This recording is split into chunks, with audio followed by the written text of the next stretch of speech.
I like making 2D arcade style challenge games. I have a website where I host them because I like making things that are fun. I love making games, especially I grew up as an 80s kid, and so I like making retro style games. When I was younger, my favorite game was Robotron, straight up.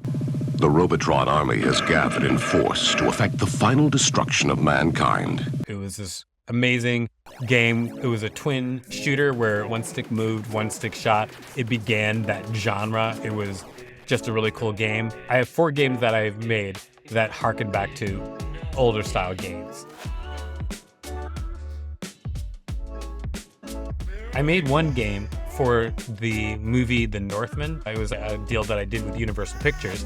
It was a game called Berserker. In the movie The Northman, there's a scene where the main character is like fighting a bunch of people in a forest. The point of the game was that there's waves and waves of warriors coming at you in this Viking forest. And then that game itself was loosely inspired by this old game called Berserk.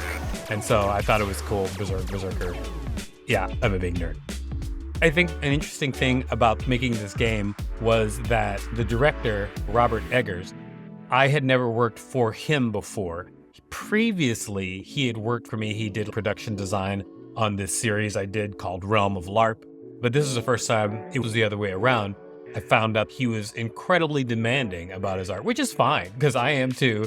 Just getting the character design right for this game to his level of satisfaction was quite the chore. But I was happy to do it because we had something that was authentic and also fit in with the movie, and it styled very well, so I was happy about it. The other 3 games I made, one game is a game where I combined some of the mechanics of Space Invaders and Breakout. There's a paddle on the bottom, and you destroy the oncoming invaders by bouncing the ball around. I did a game for Joey Kramer from Aerosmith. He has a coffee brand called Rocket and Roastin Coffee, and I did a game for his brand, which was inspired originally by the video game Tapper.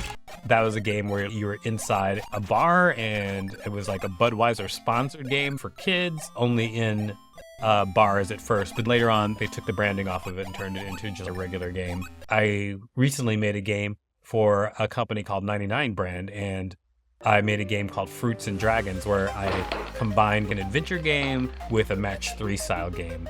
It also had all retro graphics. It was really fun.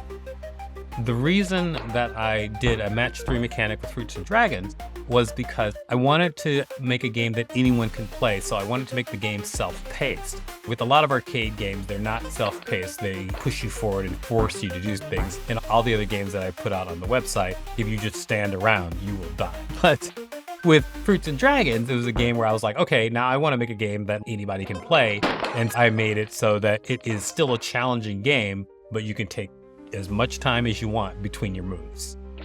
I made it accessible by not putting a ticking clock on every move so that anyone can take as much time as they need to think. I think that was the main factor that made it more accessible to other people.